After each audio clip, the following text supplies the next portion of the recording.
দুনিয়া ছেড়ে একদিন আমি আপনি চলে যাব বাবা। একের পরে এক দুনিয়া থেকে বিদায় নিয়ে চলে গেছে। আমি আপনি দুনিয়াতে এসেছি, দুনিয়াতে আসবার সময়তে সিরিয়াল বাই সিরিয়াল আমি আপনি এসেছি। আমার দাদু এসেছিলেন দুনিয়াতে, তার বাবা এসেছিলেন তার আগে, দাদুর পরে বাবা এসেছিলেন, বাবার পরে আমি এসেছি, আমার পরে আমার ছেলে মেয়ে, তারপরে তার ছেলে মেয়ে, এমন করে দুনিয়াতে পরস্পর সিরিয়াল বাই সিরিয়াল আছে। কিন্তু জেনে রেখে দেন, দুনিয়া থেকে বিদায় নেওয়ার সময় কোনো সিরিয়াল থাকে না ভাইজানেরা। বাবা বেঁচে আছে, দাদু বেঁচে আছে, কিন্তু ছেলে মারা যায়, নাতি নাতনি দুনিয়া থেকে বিদায় নিয়ে চলে যায়। বোঝা গেল আল্লাহ তাআলার ডাক আসলেই আমার আপনার দুনিয়া ছেড়ে চলে যেতে হবে, দুনিয়া ছেড়ে যেতে হবে। ও আমার যুবক জওয়ানেরা, তরুণেরা, ও মায়েরা, বোনেরা, একবার আমি আপনি চিন্তা করে দেখি, আমি আপনি সমীক্ষা করে দেখি, দুনিয়াতে কতটা নেক কাজ করেছি, কতটা ভালো কাজ করেছি। আল্লাহ তাআলার দরবারে কি কৈফিয়ত আমি আপনি দেব।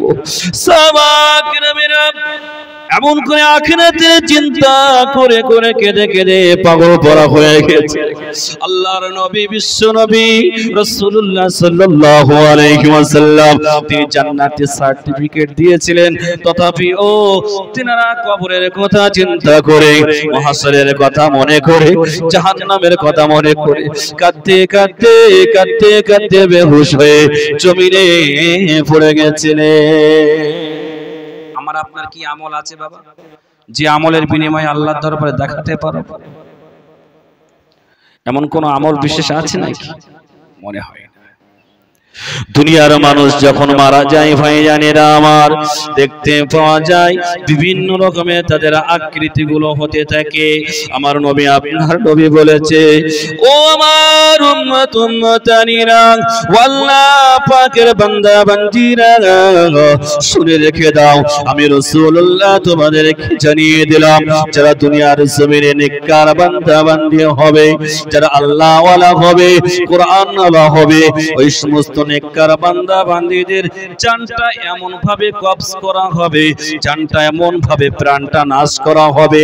আমার রাসূলুল্লাহ সাল্লাল্লাহু আলাইহি সাল্লাম জানিয়েছেন, যেন নবজাত শিশু সন্তান মায়ের দুগ্ধ পান করতে করতে, মায়ের দুধ পান করতে করতে ঘুমিয়ে যায়, ওই নবজাত শিশু সন্তানের নাই নেককার বান্দা বান্দী যা মৃত্যুর সময় ঘুমিয়ে যায়। জোরে বলুন, আর একটু জোরে বলা যাবে না? সুবহানাল্লাহ, নারে তাকবীর। যারা নেককার বান্দা হবে তারা ছোট্ট দুগ্ধপোষ্য বাচ্চার ন্যায় ঘুমিয়ে যাবে।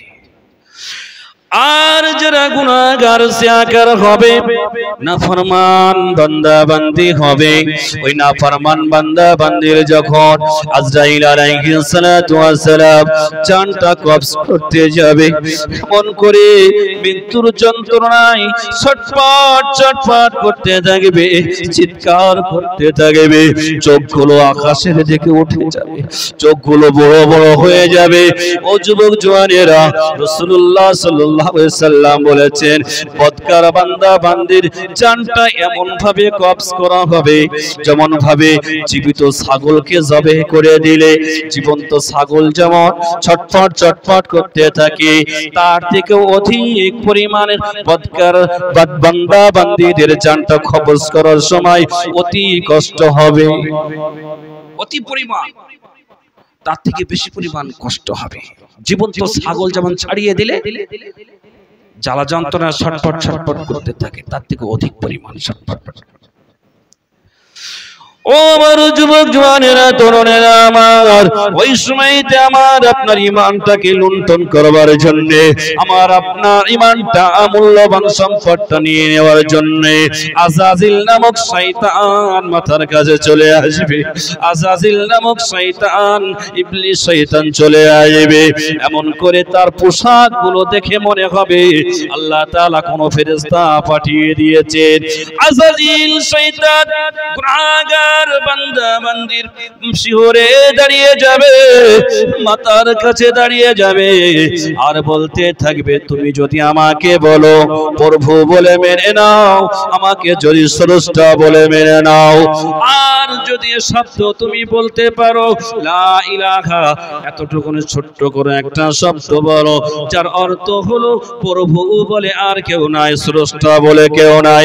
আসাসিল শয়তান বলতে থাকবে, এ আল্লাহর গোলাম, আমাকে আল্লাহ বলে মেনে নাও, স্রষ্টা বলে মেনে নাও, আর বলতে থাকো লা ইলাহা, নেই কোনো প্রভু নেই কোনো স্রষ্টা, আমাকে যদি স্রষ্টা বলে মেনে নাও, গ্রহণ করে নাও, আমি তোমাকে ওয়াদা দিচ্ছি, আমি তোমাকে অঙ্গীকার দিচ্ছি, তোমাকে প্রতিশ্রুতি দিচ্ছি, এই যে আমার হাতে যে শরবতের পেয়ালাটা দেখতে পাচ্ছ, শরবতের পেয়ালাতে যে শরবতগুলো আছে তোমার জন্য দেওয়া হবে।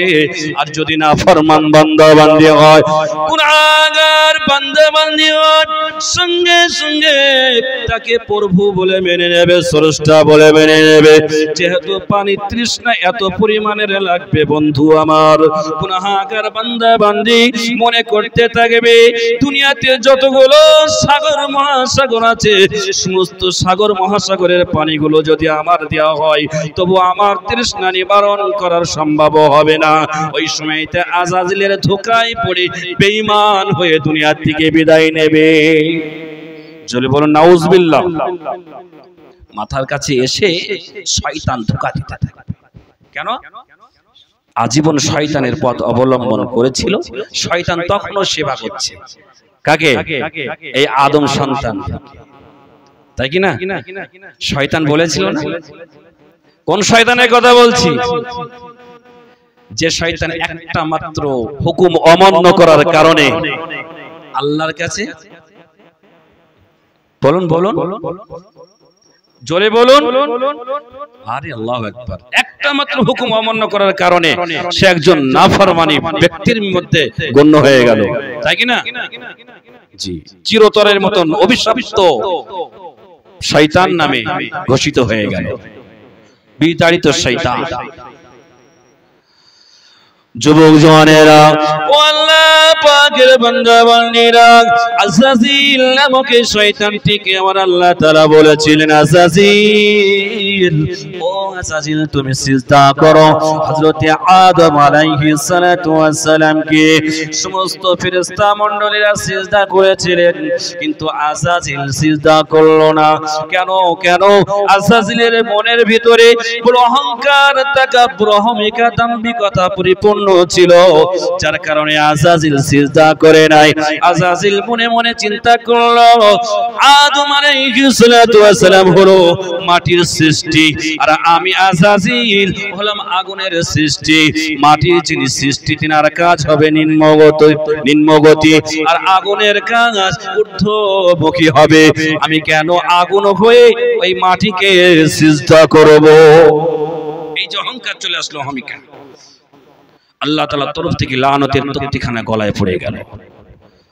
আমার আল্লাহ রাব্বুল আলামিন বলেছিলেন, ও আজাজিল, ও আজাজিল, আমার জান্নাত থেকে তুমি বাইর হয়ে যাও, আমার জান্নাত থেকে বাইর হয়ে যাও। আজাজিল ওই সময়তে বলেছিলেন, ও রাব্বুল আলামিন, আল্লাহ তাআলা আজীবন ধরে আপনার ইবাদত বندگی করেছি, আপনার হুকুম তামিল করেছি আল্লাহ রাব্বুল আলামিন, তবে আমার কয়েকটি আবদার আমাকে মেনে নিতে হবে, আবেদন আমাকে মেনে নিতে হবে। আমার আল্লাহ রাব্বুল আলামিন বলেছেন, ও আজাজিল তোমার কি আবদার আমার কাছে ব্যক্ত করো। আজাজিল সেই সময় বলেছিলেন, আল্লাহ রাব্বুল আলামিন আমাকে কিয়ামত পর্যন্ত হায়াত দিতে হবে, আমি যেন যে রূপ চাইবো সে রূপ যেন ধারণ করতে পারি, আমি এক মুহূর্তে তামাম পৃথিবী যেন ভ্রমণ করতে পারি, আমি যেন প্রত্যেক আদম সন্তানদের রগ শিরা উপশিরার ভিতরে চলাফেরা করতে পারি। আমার আল্লাহ রাব্বুল আলামিন তিনার আবদারগুলো কবুল করে নিয়েছিলেন, তিনার আবেদনগুলো কবুল করে নিয়েছিলেন। আর আজাজিল বলেছিল, ও রব্বুল আলামিন আল্লাহ তাআলা, এই আদম সন্তানদেরকে আমি এমন ভাবে ধোঁকা দিয়ে তাদেরকে বোকা বানিয়ে জাহান্নামী বানাবো। আমার আল্লাহ তাআলা বলেছিলেন, আজাজিল তবে শুনে রেখে দাও, জেনে রেখে দাও, যারা আমার নেককার বান্দা বান্দি হবে ওই সময়তে তাদেরকে ধোঁকা দিতে তুমি পারবে না। আমার বান্দারা সারা জীবন যদি অন্যায় করে থাকে, আমার বান্দারা একটিবার যদি আমার দরবারে ফিরে আসে, একটিবার যদি তওবা করে নিতে পারে, আমি আল্লাহ আমার ওই বান্দা বান্দীদের জীবনের গুনাহগুলো মাফ করে দেব। জোরে বলুন সুবহানাল্লাহ। আর একটু জোরে বলা যাবে না সুবহানাল্লাহ? নারে তাকবীর, নারে তাকবীর। আজাজিল আজও ধোঁকা দিচ্ছে না, দিচ্ছে না। আমার আপনার মরণের সময়ও ধোঁকা দেবে আমার আপনার ঈমানটুকু নেওয়ার জন্য। এই ঈমান কথা অর্থ হচ্ছে বিশ্বাস। আমরা বিশ্বাস করি কেবলমাত্র কাকে বলো? আল্লাহকে। আমাদের স্রষ্টা বলি আমরা মানি, আর তিনি হলেন স্রষ্টা, আমরা হলাম সৃষ্টি। আর আল্লাহর গোলাম হলাম আমরা। কারা আল্লাহর গোলাম? আমরাই। আল্লাহকে রাজি খুশি করতে গেলে কি করতে হবে বাপ? কোরআনের বিধান মানতে হবে, রাসূলুল্লাহর হাদিস মানতে হবে, রাসূলুল্লাহর হাদিস ফলো করতে হবে।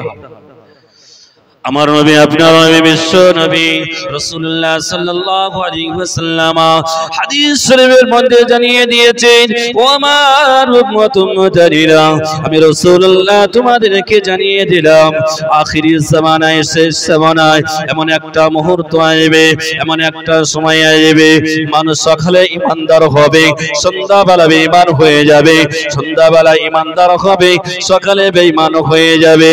ও আমার উম্মত তবে শুনে রেখে দাও, জেনে রেখে দাও, যদি কোনো আমার উম্মত উম্মতারি দুইটি জিনিস জীবনে বাস্তবায়িত করতে পারে, কখনোই পথভ্রষ্ট হবে না। বিদায় হজের সময় নবী আমার সাহাবা কিরামদেরকে নিয়ে বলেছিলেন, এক নম্বর হলো কিতাবুল্লাহ, দ্বিতীয় নম্বর হলো সুন্নতে রাসূলুল্লাহ। কিতাবুল্লাহ কথা অর্থ আল্লাহ তাআলার কিতাব, মহাগ্রন্থ, ঐশী বাণী আল কোরআন। আর দ্বিতীয় নম্বর হলো সুন্নতে রাসূলুল্লাহ, রাসূলুল্লাহ সাল্লাল্লাহু আলাইহি ওয়াসাল্লামের আদর্শ, রাসূলুল্লাহ সাল্লাল্লাহু আলাইহি ওয়াসাল্লামের জীবনযাত্রা। এটাকে যদি আমি আপনি ফলো করে চলি, আমার রাসূল বললেন কখনোই কখনোই ওই ব্যক্তি পথভ্রষ্ট হবে না। জোরে বলুন না সুবহানাল্লাহ। কয়টি জিনিস, কয়টি বলুন? বেশি বোঝা মাথায় দেয়নি, কিন্তু দুইটি জিনিস, একটা হচ্ছে কোরআন আর একটা হচ্ছে হাদিস, রাসূলুল্লাহ সাল্লাল্লাহু আলাইহি ওয়াসাল্লামের সুন্নাত, আদর্শ।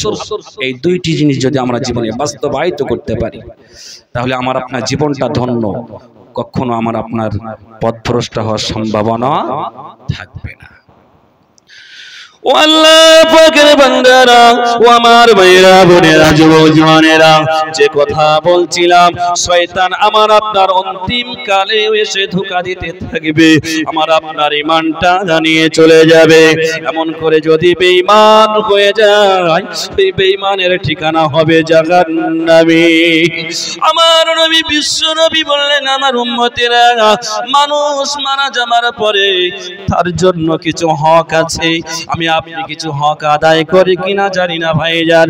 আমার আপনার গ্রামের মানুষ মারা গেছেন, প্রতিবেশী একজন মারা গেছে, মুসলমান একজন মুসলমান অপরজনের জন্য আরেকটি হক আছে। কি হক? রাসূলুল্লাহ বলেছেন, যদি কোনো মানুষ মারা যায়, তার জন্য আমার আপনার প্রতিবেশী হিসাবে, গ্রামবাসী হিসাবে সর্বপ্রথমে তাকে গোসল দেওয়ার ব্যবস্থা করতে হবে। কি করতে হবে? গোসল দেওয়া। আমার মনে মনে ভাবি, তা গোসলটা দেওয়া হবে, অ্যাক্সিডেন্টে মারা গেছে, দেখার মতো নাই, ক্যান্সার রোগে আক্রান্ত হয়ে মারা গেছে, কি করে যাব? আমার নবী আপনার নবী বিশ্ব নবী রাসূলুল্লাহ সাল্লাল্লাহু আলাইহি সাল্লাম সোনার জবানে জানিয়ে দিয়েছে দুনিয়ার কোন মানুষ যদি এমন করে মৃত্যু ব্যক্তির জন্য তিনখানা কাজ সমাধান করে, তিনটি কাজ সমাধান করার ফলে ওই ব্যক্তির জন্য 3 কিরাত সম পরিমাণের সওয়াব আমার আল্লাহ তাআলা আমল নামায় লিপিবদ্ধ করবেন। সাহাবা কিরামেরা জিজ্ঞাসা করেছিলেন, ইয়া রাসূলুল্লাহ, ইয়া হাবিবাল্লাহ, হুজুর 3 কিরাত তো আপনি বর্ণনা করলেন, কিরাত কাকে বলা হয়? আমার রাসূলুল্লাহ সাল্লাল্লাহু আলাইহি সাল্লাম বলেছেন এক এক কিরাত হলো উহুদ পাহাড় সমতুল্য সওয়াব। জোরে বলুন সুবহানাল্লাহ। কয়টি কাজ করতে হবে বাপ? 3খানা কাজ। যখন আমার আপনার গ্রামে কোন মানুষ মারা যাবে তার জন্য সুন্দর গোসলের একটা ব্যবস্থা করতে হবে। তার পরনে তার গায়ে যদি এমন কোন কাপড় থাকে, এমন কোন পোশাক থাকে যে পোশাক পরিধান করবার পরে গোসল দেওয়ার সময় অঙ্গ প্রত্যঙ্গ গুলো বোঝা যায়, এমন পোশাকটা খুলে দিয়ে অন্য পোশাকের ব্যবস্থা করতে হবে যাতে করে ওই মাইয়েতের অঙ্গ প্রত্যঙ্গ গুলো না বোঝা যায়। আমার যুবক জওয়ানেরা তরুণেরা আমার গোসল পরিষ্কার এমন করে গোসল দেওয়ার পরে কমপ্লিট করবার পরে ওই ব্যক্তি মাইয়েতকে সুন্দর করে জানাজায় দাঁড়িয়ে যাবে। সমস্ত মুসলমান এমন করে যখন মাইয়েতের জন্য গ্রামবাসী হিসাবে জানাজার নামাজে অংশগ্রহণ করবে।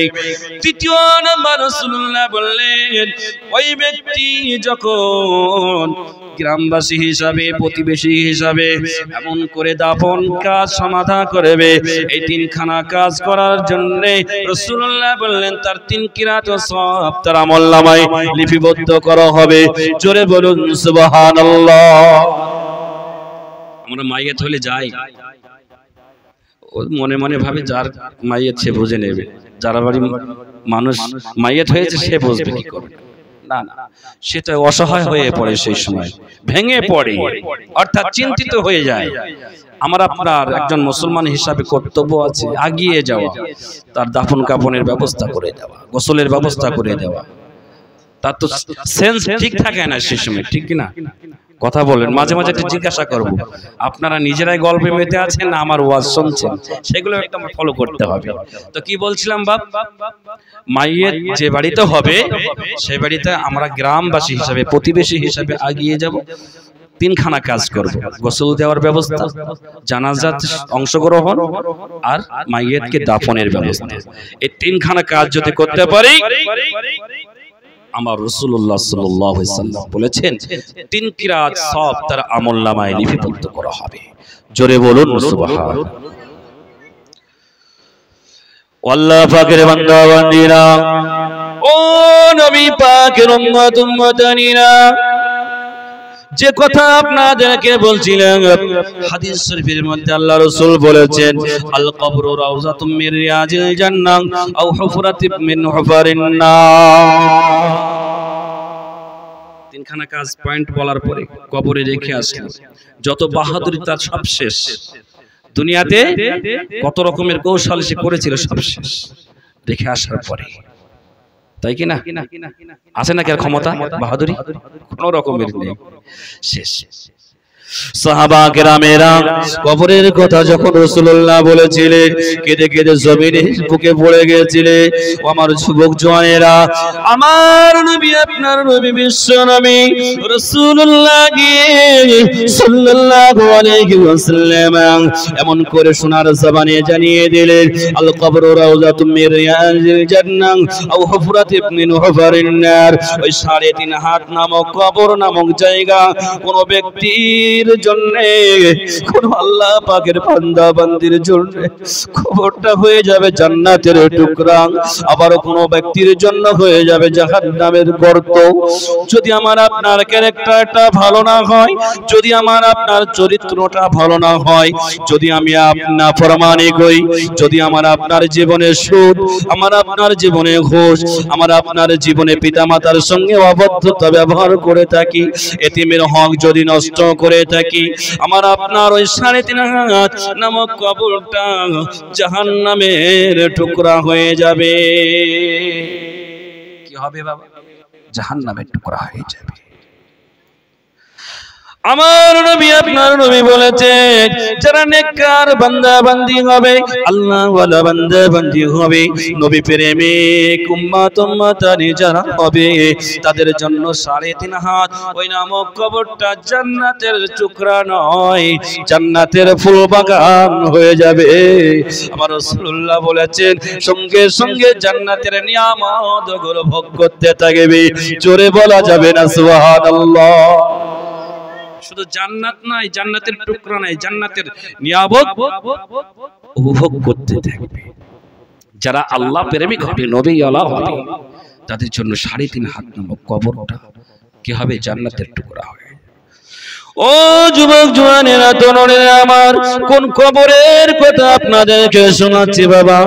কবরে দাফন করে রেখে আসার পরে দুনিয়ার খবর আমি আপনি বলতে পারবো না, দুনিয়ার জমিনের কোন মানুষ বলতে পারবে না।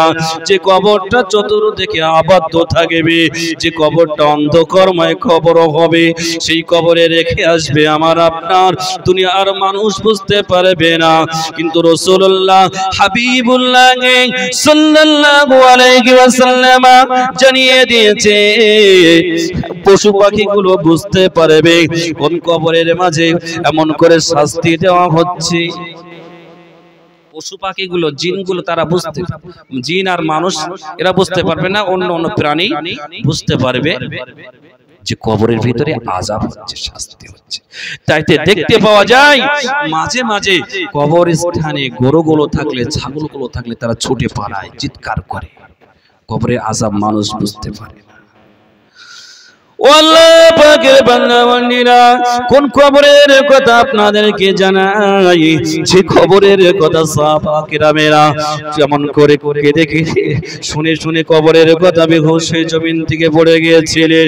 যে কবরের কথা বললে সাহাবা কেরামদের লোমগুলো খাড়া হয়ে যেত, সে সাহাবা কেরামেরা হযরত আলী কাররামাল্লাহু ওয়াজহাহু, নবী পাকের জামাতা হযরত আলী কাররামাল্লাহু ওয়াজহাহু, তিনি বর্ণনা করেন, নাফরমান বান্দা বান্দির কবরের ভিতরে আমার আল্লাহ তাআলা 1 নাই 2 নাই 99 খানা সর্প ধারণ করিয়ে দেবেন। যে সাপ দংশন করার সঙ্গে সঙ্গে যার বিষের জ্বালা যন্ত্রণা দুনিয়ার কোনো মানুষ সহ্য করতে পারবে না। আমার রাসূল বলেছেন, সেই সাপের বিষ দুনিয়ার জমিনে যদি তিল পরিমাণের দেওয়া হয়, সরিষা দ্বারা পরিমাণের দেওয়া হয়, তামাম দুনিয়াটা পড়ে সারকার হয়ে যাবে। সেই সাপের কথা যখন মনে করে সাহাবা কেরামেরা কেঁদে বেহুশ হয়ে যান। আবার যুবক জওয়ানেরা, হযরত আলী কাররামাল্লাহু ওয়াজহাহু তিনি এই কথা বর্ণনা করেছেন, আমার রাসূলুল্লাহ জানিয়েছেন, গুনাহগার বান্দা বান্দির কবরের উভয় পাশের মাটিগুলো একত্রিত হয়ে যাবে, বুকের হাড়গুলো এক জায়গা হয়ে যাবে, চিৎকার করতে থাকবে। তার আওয়াজ দুনিয়ার কোনো মানুষ শুনতে পারবে না, তার আওয়াজ দুনিয়ার কোনো মানুষ বুঝতে পারবে না, তার আর্তনাদ দুনিয়ার কোনো মানুষ জানতে পারবে না। সেই অন্ধকারময় কবরে আমার আপনার রেখে আসবে বাবা। কোথায় রেখে আসবে? অন্ধকারময় কবরে। এবার অনেকে ভাবছেন, তাই তো হুজুর কবরের কথা তো আপনি বারংবার বলছেন, যাদের কবরে দেয় না, আগুনে পুড়িয়ে ভস্ম করে দেয়, নদীতে ভাসিয়ে দেয়, তাদের কি আমাদের মতো কবরের যে আযাব আছে বা শান্তিও আছে, তাদের কি আছে? হ্যাঁ আছে, অবশ্যই আছে। আমার আল্লাহ রাব্বুল আলামিন জানিয়ে দিলেন, আয়াহসাবুল ইনসানু আল্লান নাজমা ইযামা, ও আমার বান্দারে, তোমরা মনে মনে চিন্তা করছো, মনে মনে ভাবছো যে আমি আল্লাহ তোমাদেরকে সৃষ্টি করেছি, আবারও তোমাদেরকে আমি তোমাদের পুনরায় সৃষ্টি করতে পারবো কি পারবো না? না না না বান্দা, তুমি চিন্তা করো না। তোমাদের যে হাতের রেখাগুলো আছে, এই রেখাগুলো পুনরায় বিন্যস্ত করতে আমি আল্লাহ তাআলা সক্ষম। জোরে বলুন সুবহানাল্লাহ। যে প্রান্তে থাকেন না কেন আর যেখানেই থাকেন না কেন আমার আল্লাহ তাআলা বলবেন কুন ফায়াকুন, আল্লাহ বলবেন হও, হয়ে যাও, সঙ্গে সঙ্গে হয়ে যাবে। জোরে বলা যাবে না সুবহানাল্লাহ? তাহলে বোঝা গেল কবরে থাকেন আর সাগরে থাকেন আর পুড়িয়ে ভস্ম করে আপনি শেষ করে দেন, আমার আপনার আল্লাহ তাআলা পুনরায় গঠিত করতে পার সক্ষম। জোরে বলুন না সুবহানাল্লাহ। আমার আপনার তো কোনো অস্তিত্বই ছিল না, ছিল কোনো অস্তিত্ব ছিল? আমার আল্লাহ তাআলা তৈরি করলেন, আল্লাহ তাআলা আবার শেষ করবেন, আবারও তৈরি করা তিনার দ্বারা সম্ভব না সম্ভব? সম্ভব। যেহেতু দুনিয়াতে আপনি রিসার্চ করে দেখুন, গবেষণা করে দেখুন, বৈজ্ঞানিক তারাও রিসার্চ করে দেখুন যে বর্তমান যে মহান আল্লাহ তাআলার মহান সত্তার যে কত বড় মহান সত্তা, তিনি আমাকে আপনাকে এক ফোঁটা পদার্থ দিয়ে নাপাক পানির থেকে আল্লাহ তাআলা সৃষ্টি করলেন, তৈরি করলেন। সেই আল্লাহ তাআলা পুনরায় আমার আপনার সৃষ্টি করবেন, ক্ষমতাটাও সে আল্লাহর আছে, কিন্তু বৈজ্ঞানিকরা দেখাতে পারবেন না আমার আপনার মতন মানুষ রূপে তৈরি করে তাদেরকে জান দিতে, তাদেরকে প্রাণ দিতে পারবে? পারবে না। কিয়ামত পর্যন্ত কেউ পারবে না। হয়নি, পারেনি, পারবে না, আগামীতেও পারবে না। পারবে কি না? পারবে না। তো আল্লাহ তাআলা সে মহান সত্তা, কেমন সত্তা, কেমন প্রভু, সে আল্লাহ তাআলা আমাকে আপনাকে তৈরি করেছেন।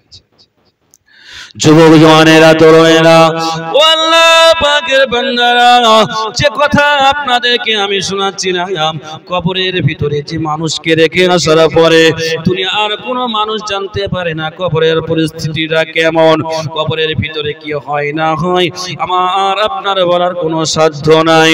আমার রাসূলুল্লাহ সাল্লাল্লাহু আলাইহি ওয়াসাল্লাম বেশি বেশি করে মরণের কথা চিন্তা করতে বলেছেন, কবরের কথাটা ভাবতে বলেছেন। সাহাবা কেরামেরা কবরের কথা চিন্তা করতেন, মরণের কথা চিন্তা করতেন, কিন্তু আমি আপনি মরণের কথাটা একবারও চিন্তা করি না, কবরের কথাটা একবারও ভাবি না। যে কথা বলছিলাম যুবক জওয়ানেরা, আমার আপনার লাশ মুবারকটা কবরে রেখে আসার পরে অন্ধকার কবরে, যে কবরে কোনো সাথী থাকবে না, যে কবরে কোনো বাতি থাকবে না, যে কবরে কোনো বালিশের ব্যবস্থা থাকবে না, দুনিয়াতে কয়েক ঘন্টার জন্য যদি কারেন্ট না থাকে, বিদ্যুৎ না থাকে, আমি আপনি কত কষ্ট বোধ মনে করি, কিন্তু আমার আপনার কবরের ভিতরে রেখে আসবে, কোনো এসির ব্যবস্থা থাকবে না, কোনো পাখার ব্যবস্থা থাকবে না। ও যুবক জওয়ানেরা, সেই কবরের কথাটা একবার চিন্তা করুন, গভীর রাত্রে একবার গবেষণা করুন, মনে মনে চিন্তা করুন, আল্লাহ ওই অন্ধকার কবরে আমি যাব মাবুদ, কবরে যাওয়ার আগে আগে কবরের খোরাকটা যতদিন তৈরি না করতে পারবো আল্লাহ ততদিন আমাকে মৃত্যু দেবেন না। ও রব্বুল আলামিন আল্লাহ তাআলা, যতদিন পর্যন্ত পূর্ণাঙ্গ ঈমানদার মুসলমান না হব মাবুদ, ততদিন আমাকে মৃত্যু দেবেন না। এমন করে যদি বান্দা ক্রন্দন করেন, আমার আল্লাহ তাআলা ওই বান্দার প্রার্থনাটাকে কবুল করে না। জোরে বলা যাবে না সুবহানাল্লাহ? আমি আপনি চিন্তা করেছি, একবার আল্লাহ দরবারে প্রার্থনা করেছি, কবরের কথা একবারও ভাবিনি। সেই কবরের কথাটা ভাবো, নির্জন জায়গা, যেখানে কোনো আলোর ব্যবস্থা থাকবে না, কোনো বাতির ব্যবস্থা থাকবে না, সাথী থাকবে না, বন্ধু বান্ধব থাকবে না, মানুষের কোনো আনাগোনা থাকবে না। সেই কবরে নির্জন জায়গাতে রেখে আসবে আমার আপনার এই লাশটা। যে সমস্ত ব্যক্তিরা আল্লাহ ওয়ালা বান্দা বান্দি হবে, নবী প্রেমিক ও মুতানি হবে, ওই সমস্ত নেককার বান্দা বান্দির জন্য আমার আল্লাহ তাআলা কবর নামক জায়গাটা বেহেশতের বাগান তৈরি করে দেবেন। যারা নাফরমান হবে, আল্লাহ তাআলার ক্ষুধার্ত বান্দা বান্দি যারা হবে, ওই বান্দা বান্দির কবরটা জাহান্নামের একটা গর্ত হয়ে যাবে। জাহান্নামের ফেরেশতারা, আযাবের ফেরেশতারা অবাধ্যকারী বান্দা বান্দির কাছে চলে আসবেন, নাফরমান বান্দা বান্দির কাছে চলে আসবেন আযাব দেওয়ার জন্য, শাস্তি দেওয়ার জন্য চলে আসবে। আহারে কি শাস্তি দেবে, কি কষ্ট তিনার হবে। ফেরেশতারা আঘাত করতে থাকবে, জমিনের নিচে চলে যাবে, আবারও তুলবে, আবারও আঘাত করবে। এমন করে যদি আল্লাহ তাআলার নেককার বান্দা বান্দি হয়, এমন করে জান্নাতি খাবার গুলো তার সম্মুখে পরিবেশন করানো হবে। জান্নাতে খাবার দেওয়া হবে, জান্নাতের সুগন্ধি দেওয়া হবে, জান্নাতি বিছানার ব্যবস্থা করে দেওয়া হবে যারা নেককার বান্দা হবে। আর যারা নাফরমান হবে তারা আযাব ভোগ করতে থাকবে। কতদিন পর্যন্ত? কিয়ামত পর্যন্ত, যতদিন কিয়ামত সংগঠিত না হবে এভাবে আযাবের ভিতরে লিপ্ত হবে। কবরের আযাব খুব ভয়ঙ্কর আযাব। ও বার যুবক জওয়ানেরা, তরুণেরা, আযাবের ফেরেশতা আযাব দেওয়ার জন্য যখন ওই ব্যক্তির জন্য অগ্রসর হবে, এগিয়ে যাবে, ওই সময়তে নামাজ নামক ইবাদতটা দাঁড়িয়ে যাবে। অপর দিকে যখন ফেরেশতারা আঘাত করতে যাবে, রোজা নামক ইবাদত ওই ব্যক্তির জন্য দাঁড়িয়ে যাবে।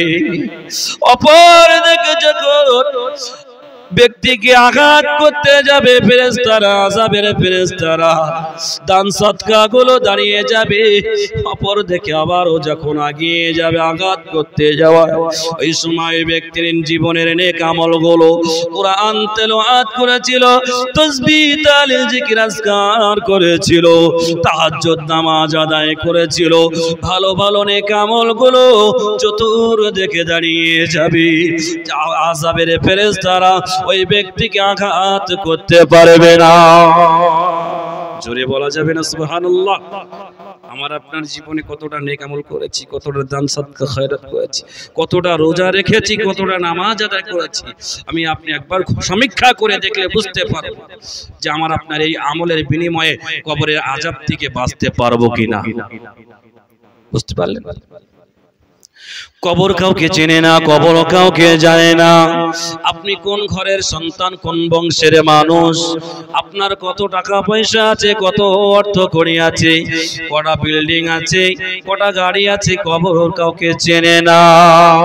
আপনি গরিব না ধনী, আপনি বাদশা না ফকির, কবর কাউকে দেখে না। ও আল্লাহ পাকের বান্দারা, নবী পাকের উম্মত উম্মতানিরা, ওই কবরের ভিতরে একাকী ভাবে আমার আপনার থাকতে হবে। ওই কবরের ভিতরে যখন আমার আপনার রেখে আসবে, দুনিয়ার মানুষ বলতে পারবে না এই ব্যক্তি কোন পর্যায়ে আছে, শান্তিতে আছে না অশান্তির ভিতরে আছে, শান্তির ভিতরে আছে না আযাবের ভিতরে আছে। আমি আপনি কবরের উপরে যত সুন্দর করে বিল্ডিং করে দেই না কেন, সুন্দর করে চতুর্পাশে ঘিরে দেই না কেন, কবরের উপরে আমি আপনি ফুল গাছ তৈরি করে দেই না কেন, কবরের উপরে গোলাপ জল দিয়ে থাকি না কেন, যুবক জওয়ানেরা, আমার